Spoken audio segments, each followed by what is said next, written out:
Yo, what's going on, everyone? Welcome back to another episode of the JT Sports Podcast. I'm your host, JT. Wanted to come on here and give my thoughts to all of the Monday night action in the NFL. And before I even give any thoughts on the game, can we all agree that having two games on Monday night is just absolutely retarded? The NFL is just so money hungry that they just want to make things as annoying as possible for us as consumers.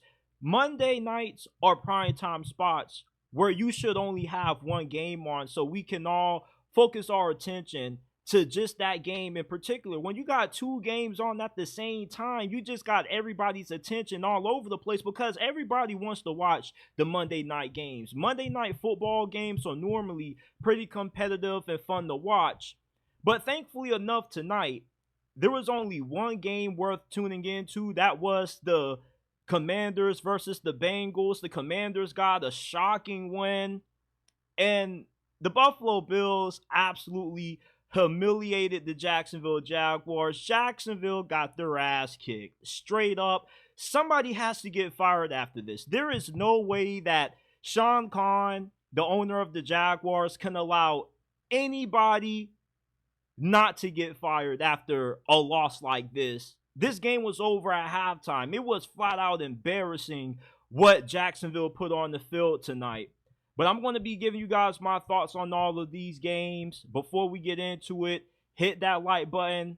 Subscribe to the channel if you haven't already. Most of you guys are not subscribed to the channel. Only 28% of you guys are subscribed. So go ahead. Turn on post notifications, subscribe to the channel. We upload NFL, college football content daily. Give us a follow on Instagram at JTSports_ and on X at JTSports__. In football, we all know that no quarterback can win without good protection up front. It's also important that you protect yourself from data brokers who sell your personal information online to scammers, spammers, and anybody else who may want to target you. That's why you should use Aura, today's sponsor of this episode. Aura shows which data brokers are passing away your information on the internet and automatically submits opt-out requests on your behalf. Go to aura.com/JTSports in description or pin comment down below to get a 14-day free trial and protect your personal information from being exposed online. Cleaning up your information online not only helps reduce the amount of spam you receive, but it also protects you from hackers who could use this info to help gain access into your social media accounts, bank accounts, or other sensitive information. Go to our sponsor, aura.com/JTSports in description or pin comment down below to gain access to your 14-day free trial and protect yourself from hackers looking to gain access into your sensitive information online. The Buffalo Bills absolutely kicked the Jaguars' ass tonight.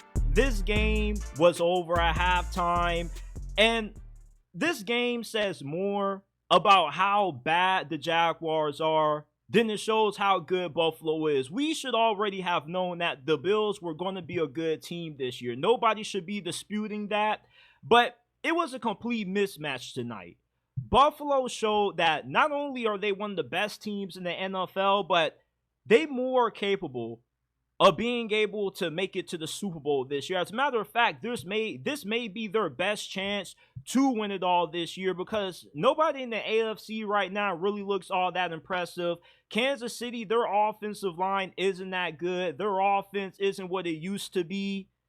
And Buffalo, with how good their pass rush has been this year, we know about AJ Epinesa, Gregory Rousseau, Ed Oliver, but Von Miller has made a late career renaissance.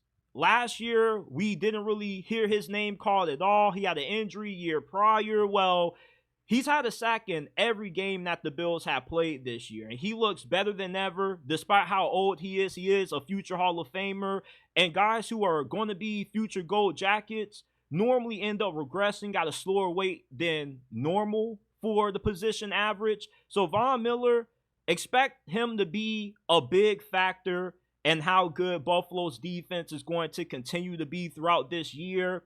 But Josh Allen, he's an alien. I don't know where the hell they found this dude from, but I laugh at the fact that I really thought Josh Allen was going to be a bust when he was coming out of Wyoming, because when I watched his college film, it was like he was inaccurate. He was a good athlete, had a strong arm, but back then, I wasn't a big fan of drafting quarterbacks that were project. My mentality when Josh Allen was coming out is that I need a quarterback that can start right away. I'm not interested in a QB that needs a year or two to develop. In the NFL, it's a production-driven league, and I thought that you don't have a lot of time to develop a guy like Josh Allen. Well, with how good Sean McDermott is and how good of a coaching staff he's been able to assemble around Josh Allen has become one of the greatest quarterbacks of this generation. I'm not talking about the 2010s. I'm talking about the 2020s. Really, the people that are the same age as me, if you're 20 years old, the 2020s is your generation when it comes to the NFL. Patrick Mahomes, Lamar, Josh Allen, this is our generation. And there's no way you can watch Josh Allen and say that this dude is not an all-time talent. Jacksonville, it seemed like nobody wanted to tackle Josh Allen. He was doing whatever he wanted to do out there. He was breaking out of sacks. He was running around. For you to be that big, have the strongest arm arguably in the NFL, and to be this good, it's just downright outrageous. Because this is what Indianapolis hopes Anthony Richardson can be. This Josh Allen dude is just an absolute freak. And I used to disrespect Josh Allen. I used to always call him overrated. Well, he kind of is underrated now, because there was a survey that came out recently where players ranked the NFL's most overrated players, and Josh Allen was number one. Now it's like, bro, what do you watch out of Josh Allen that tells you he's overrated? Every year he's healthy, the Buffalo Bills are more than capable of being able to win the Super Bowl. The problem that people have with Josh Allen is that he can't beat Patrick Mahomes. But same thing with Lamar, same thing with the San Francisco 49ers and Kyle Shanahan. The only dude that's been able to beat Patrick Mahomes in the playoff game is Joe Burrow. Other than that, nobody seems to know how to crack the code who's active right now. Unless Tom Brady comes out of retirement and he wants to stick it to Mahomes one more time, this dude is going to continue to be unstoppable until somebody can kick him off that throne. And with the team Buffalo has this year, and the fact that they can play complementary football, this used to be a Josh Allen-centric team. Now they have the ability to run the football. You got James Cook, who is their home run threat, but you also got guys like Ray Davis, who are bullies and grinders, and they'll just pound the football down the middle of your defense until you get tired. Buffalo has a great defense. They got a great pass rush. They got a really good run game, and we know how great Josh Allen is. This is their best chance to win the Super Bowl. With the Ravens being down, Kansas City still is down. You should have knocked off Kansas City last year. They were down also. But this really is Buffalo's best chance to win it all this year. But back to Jacksonville, somebody has to lose their job after tonight. There's no way Doug Pederson, Press Taylor, and the rest of anybody on this staff can have access to the Jacksonville Jaguars facilities tomorrow morning, man. Somebody needs their key card access revoked with how bad of an ass whooping this was. What a disgrace to the city of Duval that this dude, Trevor Lawrence, is getting $200 million fully guaranteed and $55 million a year to play this bad is unacceptable. And even though Trevor Lawrence is the best quarterback in Jaguars history, he kind of has changed this franchise around. Before T-Law got to Jacksonville, they weren't playing on primetime games like this. Nobody was talking about them. Well, everybody's talking about Jacksonville now because of how bad Trevor Lawrence has been these last stretch of games. Ever since midway last season, this dude has completely fallen off. But when he was good, Jacksonville was actually a good team. And that's why, with Trevor Lawrence struggling, Doug Pederson Trent Baalke, they need to pack their things and they need to just go ahead and hit the road. Because no matter how bad of a contract Trevor Lawrence has right now, you got to bring somebody in that can fix this brother up and get him playing some good football again. Because Doug Pederson, he can't do it, and neither can Press Taylor. Doug Pederson is a likable guy, and he's one of those coaches that you hire. He can rebuild you in 1-2 years, make you a playoff team, get you a 9-win season, and that's it. Press Taylor, he got Doug Pederson fired in Philadelphia, and it looks like he's about to do the same thing in Jacksonville. As much success as what Doug Pederson has had his first few years in Jacksonville, the relationship is run its course. We need another head coach who can come in and get Trevor Lawrence playing up to his potential. Doug Pederson was able to get Trevor Lawrence playing at a serviceable level. Okay, Urban Meyer completely corrupted this dude. Doug Pederson came in, gave him some football CPR, resurrected him, revived him, and had him playing at a decent level to get Jacksonville an AFC South title and for Jacksonville to pull off, well, for Trevor Lawrence to pull this big scam on Jacksonville. But now you need a head coach who can come in and can completely elevate Trevor Lawrence to the level expected out of a first overall pick.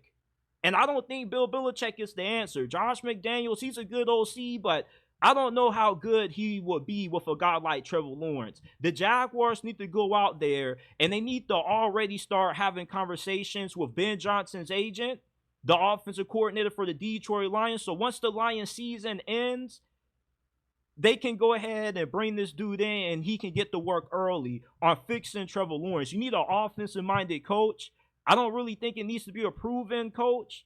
It doesn't need to be anybody with head coaching experience. You just need somebody that is a mastermind on offense that can find a way to get this dude Trevor Lawrence balling. Now, hell, like if Dave Canales, the head coach of the Carolina Panthers, ends up getting tired of David Temper's meddling, you should go ahead and just offer him more money to come coach Jacksonville. This dude is a quarterback whisperer. He fixed Geno Smith and Baker Mayfield. I'm just throwing out suggestions, people. If y'all got any better suggestions for who should replace Doug Pederson, who can come in and fix Trevor Lawrence, drop them down in the comment section down below. But I don't want to hear anybody saying we need to get rid of Trevor Lawrence. We got to bench him.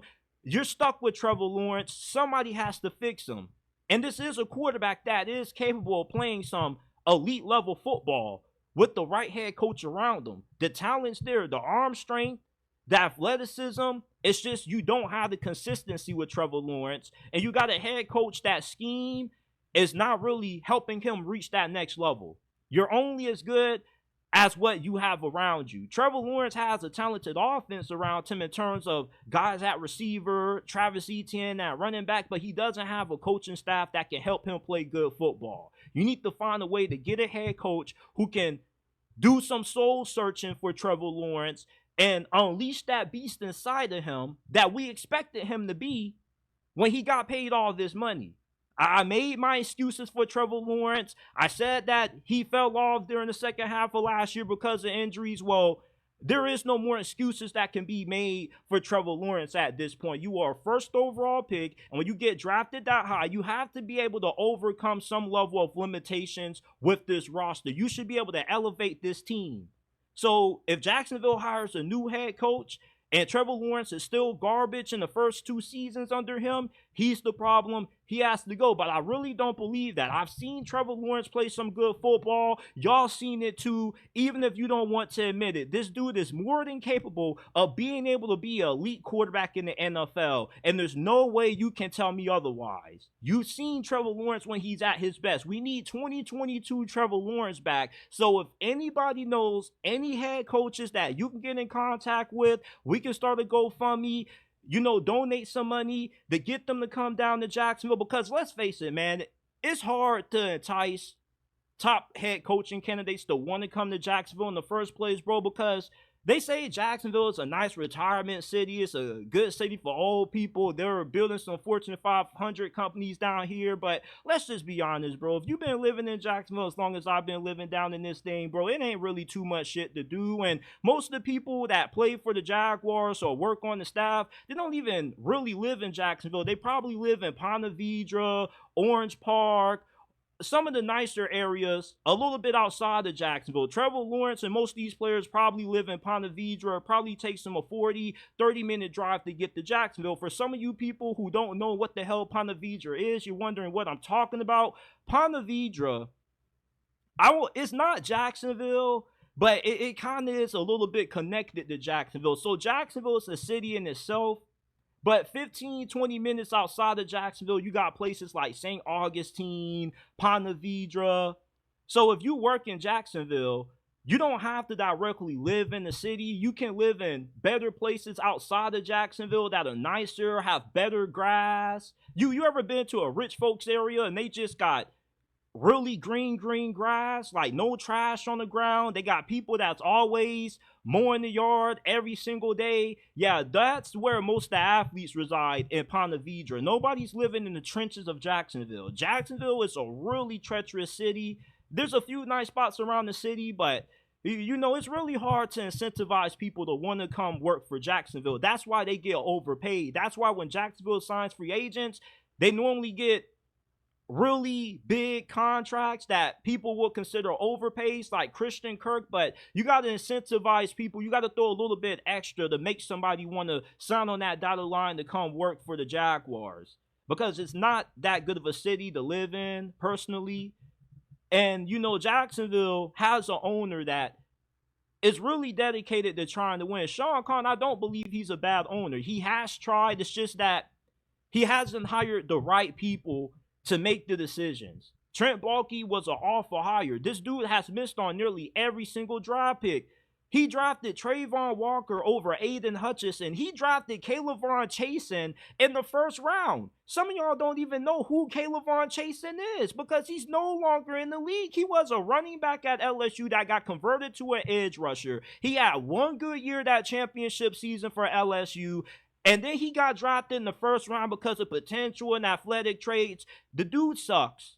The two best draft picks Jacksonville has made has been Trevor Lawrence and Travis Etienne. That's about it. That's about the only first rounders that Jacksonville has hit on in the last couple of years under Trent Baalke. I don't really remember if Josh Allen was a Trent Baalke pick, so I'm not going to count him. I think that was the previous regime. But yeah, Jacksonville has sucked at drafting. They're not really a good team when it comes to building an elite roster. Yes, this is a talented team, but it's not a talented enough team to make a deep playoff run if they are able to turn this thing around. And Doug Pederson isn't a good head coach, man. He's one of those head coaches that can get you to a 9-win season, get you a little bit of some positivity going around if you had a few down years. And after that, he runs his course. It's time to go. The Jaguars right now, it's looking really ugly. These are some of the worst games that I've seen as a Jaguar watcher. I'm not a fan of this team, but I somewhat am a supporter of this team just because I've been living in this city, so I got no choice but to somewhat support them. But, I remember watching those Blaine Gabbert and Chad Henne years. And if you're a Jags fan, you remember how awful and unwatchable this team was when Blaine Gabbert and Chad Henne were playing quarterback. And you had one good season when you went to the AFC Championship with Blake Bortles, but this franchise hasn't done anything for the last 14 years I've been alive. And that's how long I've been watching football. The first team I've ever watched were the Jaguars, and I'm glad I didn't become a diehard fan of this team because this team is just miserable. They're one of the worst teams in NFL history just based off their record and what they've done in the postseason, which is pretty much next to nothing. So, Jacksonville, you got to fire Doug Pederson. You got to fire Trent Baalke. That probably isn't going to happen. You're probably going to get them to the rest of the season, but nothing's going to change with this team. I thought that the defense was going to get better with the hiring of Liam Nelson, or Ryan Nielsen. I don't know why I want to call him Liam Nelson. Y'all know that actor that I'm talking about, but his name is Ryan Nielsen. Ryan Nielsen, he was good with the Falcons last year, but the way this defense got cooked by the Buffalo Bills tonight, man, I don't know about him. I really don't. Imagine what's going to happen when the Jags got to play the Texans. Oh, my goodness. C.J. Stroud, Nico Collins, Stephon Diggs, they're going to have a field day on this defense. And the Jaguars did have some injuries, but this just isn't a good team. It's time to move on. We need some new fresh faces down here in Duval, somebody that can get the hype train rolling again. Because at one point, there was so much optimism around the Jacksonville Jaguars, believe it or not. And over these last 2 seasons, man, the hype, the positivity has died out. And now it's back to just not watching the Jaguars again in my book, man. I don't want to watch this team again. I'm tired of watching the Jaguars, and they ruin my afternoon. And I got to explain why I still believe in Trevor Lawrence. I'm just tired of watching this team. I'm done. They're poor at drafting. They're poorly coached.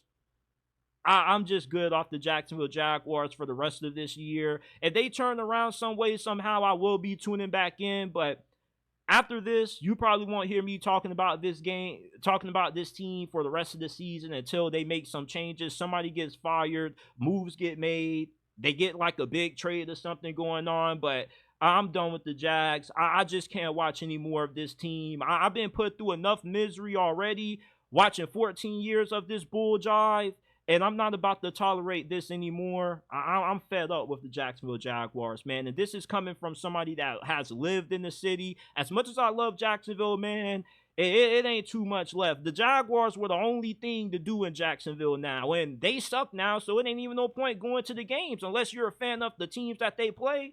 You want to see Anthony Richardson, you want to see C.J. Stroud, you might want to try to get their autograph. That's a good reason to go to the Jazz games, but I'm done supporting this team. Trevor Lawrence is scamming this franchise. He's scamming this city, man. We were fooled. We really thought that this Trevor Lawrence dude was it. We defended this guy with all our hearts. You know, there was one point when you talked about Trevor Lawrence on Instagram, on any social media platform, Jaguar fans were coming at your neck. Now, like, just have at the dude, man. I'm frustrated. I'm done with this team. The Washington Commanders, wow.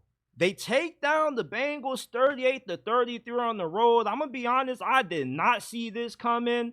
The Bengals are really down bad because Lou Anarumo, their defensive coordinator, at one point, he was considered one of the best defensive coordinators in the game, but his defenses the last 2 years, they've been god awful, man, especially this secondary. Cam Taylor-Britt, for as much shit that you be talking, you definitely don't back it up with your play. You look just like Eli Apple. How you going to talk all this trash and get torched for big plays on 2 consecutive weeks? So for those of you guys who don't know what I'm talking about when it comes to Cam Taylor-Britt's trash talk, so before this game, earlier last week, they were asking him about Jayden Daniels, his thoughts on him, how he felt about him. He was like, he hasn't really done nothing special, just throws a bunch of checkdowns. Well, Jayden Daniels wasn't throwing a bunch of checkdowns tonight. He was absolutely dotting up that Cincinnati Bengals secondary. He dotted up Cam Taylor-Britt for a big pass downfield to Terry McLaurin at some point during this game. Like, Cincinnati secondary is the main reason why their defense has been bad these last 2 years. And I get that Cincinnati normally starts out slow to begin the year. They do it every single season, but losing to Washington is just unacceptable. And with how bad this defense is, I really don't see it getting better because I just think that you're not that talented in the secondary. And you got a decent pass rush. You got Trey Hendrickson, one of the more underrated pass rushers in the league, but you know, this isn't really a great defense when you don't have a good secondary because a lot of the things that Lou Anarumo likes to do from a schematic standpoint is heavily dependent on how good his secondary is. Does he have good corners that can play man-to-man coverage? Does he have cornerbacks that can back up their trash talk? And he doesn't have that. And Cam Taylor-Britt, he has his moments, but he's too inconsistent to be a top corner. He's like a second cornerback option. The best DB on the roster is Mike Hilton. As old as he's getting, I still remember when he was a Pittsburgh Steeler.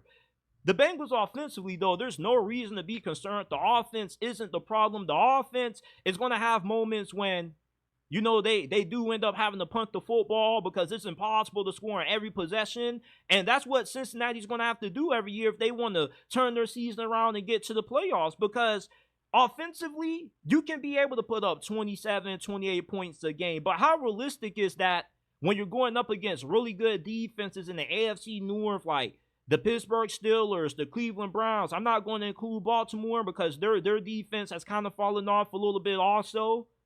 But I don't care if you always start out slow. This is a concerning loss because you got dotted up by a rookie quarterback in Jayden Daniels. He's the only rookie quarterback that actually has looked good. And if you're a Washington Commanders fan right now, you got to have a big grin on your face right now because this franchise has just been so bad with the whole Dan Snyder era. That's been a disaster. Worst owner pretty much in NFL history. It's refreshing to now have a reason that has some realistic optimism about the direction that this team's headed, because there's been years like going into the start of last season when you thought Sam Howell was going to be the answer, and you saw how that worked out. Jayden Daniels is the one. He may be the first franchise quarterback that Washington has had since who? Joe Theismann? That's the last time I could say that they had a true franchise quarterback. Jayden Daniels, this dude is cerebral. He only threw 2 incompletions tonight. He was out there throwing like he was throwing against air pretty much. Cincinnati's defense could not do anything to rattle this dude. You can see the aura. You can feel the confidence through the screen. Like when you look at Jayden Daniels, if you're a Washington Commanders fan, like this is somebody that you can look at and say, yeah, like we got a damn quarterback now. We got Jayden Daniels. This is somebody that you can trust to lead you to glory these next couple of years. The dark days are over, people. Jayden Daniels is the one. Not only does he have a great arm, he was always really good throwing the football out the number or outside the numbers throughout his college years. And I was really high on Jayden Daniels. And you know, there was a small amount of people that said that he was better than Caleb Williams. Now, I didn't really completely disagree with them per se because I understand it. I just didn't expect him to be as good as what he is right now because he's been one of the best quarterbacks in the NFL this year. Believe it or not, the quarterback play this year, league-wide, has not been that good. Sam Darnold is probably the front runner for an NFL MVP right now. Jayden Daniels could end up having a rookie season similar to what C.J. Stroud and Justin Herbert have had the last couple of years. He has a good offensive coordinator in Cliff Kingsbury, not really a good head coach, but a really good play caller.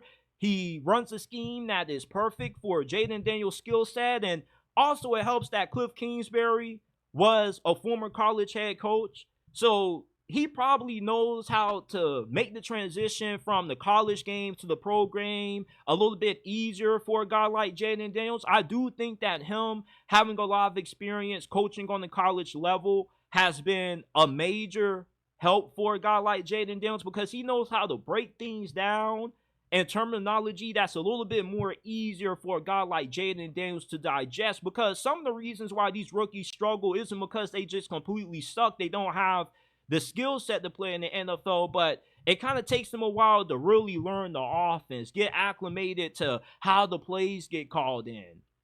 And Jayden Daniels, with how well he's playing, he can make the Commanders a playoff team right now. They're 2-1. They're tied for the NFC East lead with the Philadelphia Eagles, and Philadelphia's defense hasn't looked that good this year. I know that they came on against the New Orleans Saints last week, but you mean to tell me that Washington possibly couldn't be a playoff team? And I remember Colin Cowherd some point throughout the offseason picking the Washington Commanders to be a dark horse team that kind of came out of nowhere and surprised some people. And I kind of was nodding my head. And I had the Commanders going like 6-11, 5-12 coming into this season. I was going to change my prediction, but I still was like, man, I don't know. You know, defensive coach, Dan Quinn. But, you know, the defense hasn't been as good as expected. But at least you got this outstanding rookie quarterback and Jayden Daniels, and that's all you can really ask for if you're a fan of the Commanders. You got a reason to watch the games and be optimistic again. I can't remember the last time Washington's been good.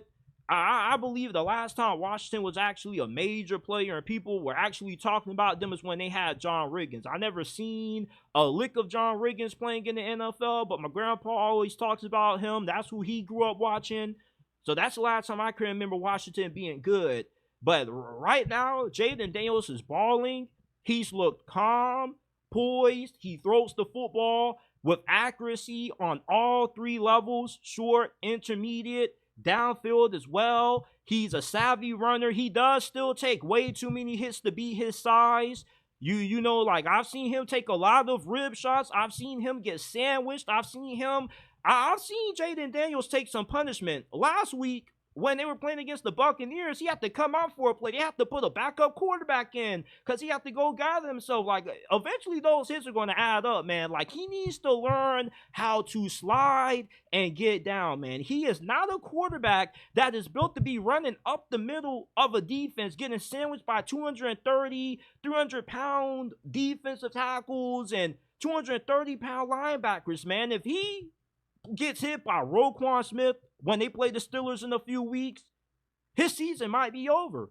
Patrick Queen just might lay this dude out and put him on a damn stretcher. You know, he needs to learn how to get his ass down. And Dan Quinn said that he wasn't going to be running Jayden Daniels as much. He didn't really want him to run that much because he's a good thrower. Well, it's like you're still running the dude a lot. I get that your offensive line ain't that good. The run game kind of wasn't really there for you, but you can't allow Jayden Daniels to be taking this much punishment, man. The dude is built like a damn Q-tip. Eventually, he's going to end up having to miss sometimes because he gets some broken ribs. Like, Jayden Daniels, please, for the love of God, stop taking all of these doggone hits, man. The Commanders fan base has all of their faith in you right now, man, and I'm pretty sure they don't want you to get injured. Maybe you got some extra padding because you need it, bro. Like, hit the weight room, eat some peanut butter and jelly, get you some protein shakes, you know, do some push-ups, you know, eat you some peanut butter and jelly. You got to get bigger, my dude, because the hits that you taking, they're going to end up adding up. They are. But impressive win by the Washington Commanders. The Bengals are a good team. You know, I do expect them to turn this thing around. But I don't see them being a 12-win team. They may not even get to double digits. They may be one of those teams that sneak into the postseason with the 9-8, 10-7 record because they turned it on late during Thanksgiving. But your defense can't stop a soul. I don't know what's happened to Lou Anarumo, but his fall off has to be studied. I'm probably going to end up talking about how this defense has struggled a little bit more in depth later on throughout this week. But impressive win by the Washington Commanders. They improved to 2-1 on the season. The Cincinnati Bengals still remain winless at 0-3. Man. This is it for this episode of the JT Sports Podcast. I appreciate you guys for tuning in. If you enjoyed this episode, please do me a favor. Subscribe to the channel. Turn on post notifications. Give us a 5-star review, man. We are trying to get to 100 5-star reviews. Please, please rate the podcast on Apple and Spotify. Share it with your friends, family members, and acquaintances. And the reason why I go so hard when it comes to telling you guys to rate the podcast is because in the next month or so, I'm going to end up pitching this podcast to ESPN and a couple of other people who want to pick it up. You feel me? And before I do that, I do want to show them that I do have a pretty strong audience. I do have a good listener demographic, whatever it's called. So I do really appreciate it if you guys would help me out and give me a 5-star review. You know, even if you don't listen to podcasts, still just go ahead and give it a 5-star review. Like, I appreciate you donating as well. But, you know, giving the podcast a 5-star review means as much to me as what a donation does. Because, like, it does help us out a lot. And I do want to grow the podcasting audience. So this ain't just a YouTube channel. It is a podcast. You can find this episode, all of our other ones on all podcasting platforms. Wherever you get them from, just type in JT Sports and it will pop up. Like, please, man. Like, I know a lot of y'all be listening to podcasts out there, man. Stop acting like you don't listen to podcasts. I know y'all listening to other football podcasts because when I go and I check my audience demographics, and I go and I check my statistics and whatnot, I see some of the other channels that y'all listen to. Y'all be listening to the Bootleg Football Podcast. Like, come on, that's a podcast too, man. So, come on, man. I know y'all listen to podcasts out there. I know not everybody listens to podcasts, but I know with all 16,000 something subscribers that are subscribed to the channel, Y'all listen to podcasts out there, man. Please give us a 5-star review. I know y'all listen to podcasts. Come on, man. Help. Come on, man. If you support the channel, you support the pod, please give us a 5-star review. No need to be stubborn about it. It only takes 1 second to do. Please give us a 5-star review. Follow me on Instagram at JTSports_, on X at JTSports__. I appreciate you guys for tuning in, and I will see you guys shortly with another episode of the JT Sports Podcast.